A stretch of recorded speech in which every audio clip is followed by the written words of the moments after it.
Hello, my name is Yann Guidon and I present you one of my projects, which is a hexadecimal display module.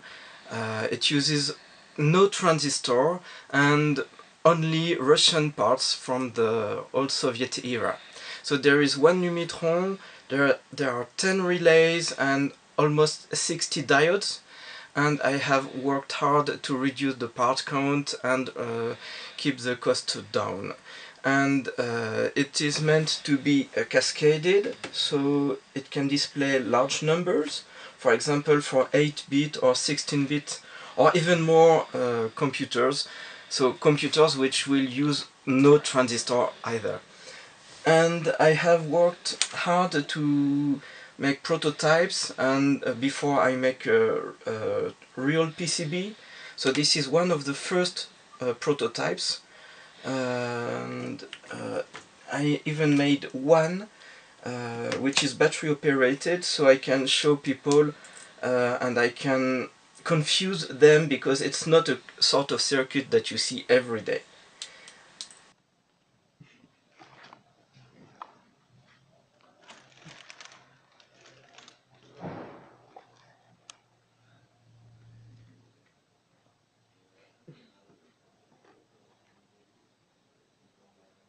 Mais qu'est-ce que c'est quoi donc? Aujourd'hui, Philippe Martorell découvre un bidule. There will be a longer video that shows how I have optimized the circuit and all the details and all the justification for this kind of project. Now you ask me why I make this module. Actually, it's what we call exercice de style.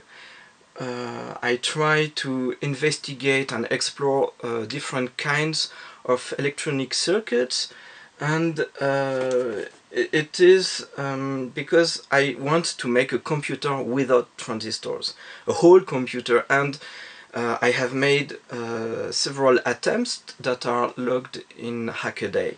And if it's possible to input digital numbers with rotary encoders, but displaying in hexadecimal in comparison is much more difficult. And it's a sort of problem that you encounter everywhere. Everywhere you want to test a circuit, or when you want to see what it does, you need to output a number. Binary one let per bit is not practical. So making a module that can be reused in several places and in several projects is a logical conclusion.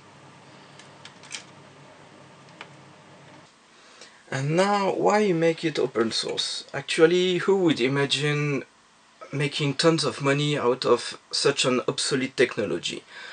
Well, you could imagine that other hackers would be interested, and I don't think I would earn mountain of money with that.